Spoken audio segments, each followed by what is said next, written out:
Mahigit 10 milyong piso ang hinihinging bayad ng lokal na pamahalaan ng Cavite para sa mga naperwisyo ang kabuhayan dahil sa oil spill mula sa lumubog na MTKR Terra Nova sa Bataan. Gayunman, kahit magbayad ang kumpanyang may-ari ng barko, hindi pa rin daw basta maaareglo ang problema. Saksi, si June Veneracion.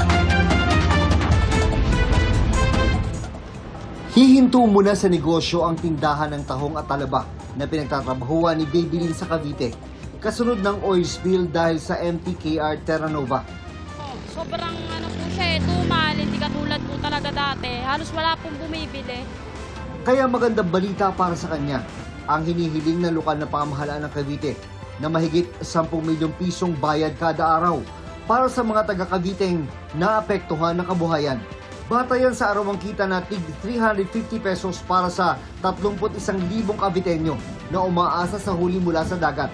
They assured us na ang mga 31,000 fisher folks will be compensated in due time. Kabilang sa 31,000 ang mga nagtitinda ng isda at tahong.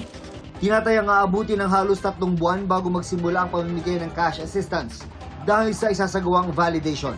So that's 9.3 million a day, maybe including the fisher folk, vendors, maybe another 3. It's mga 12 million a day for the last 12 days and running.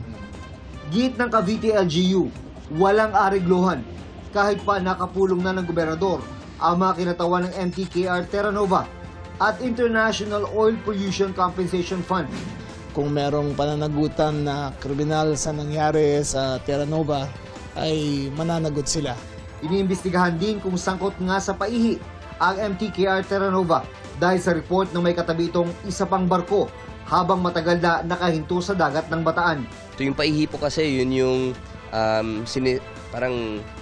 yung gas po ng isang vessel, kinukuha ng isa pang vessel para ibenta. So, mas natatagal po yung trip. So, sa ganung paraan, doon sila nakatenga, naabutan tuloy sila ng bagyo. But of course, we cannot make conclusions right now, no? Pero red flag siya. Mariin itong itinanggi ng may-ari ng barko. May CCTV raw ang barko para matiyak na walang nakawan ng langis. At mula na magsimula ang operasyon nito, walang record ng oil loss. Para sa GMA Integrated News, June Veneracion ang inyo, saksi.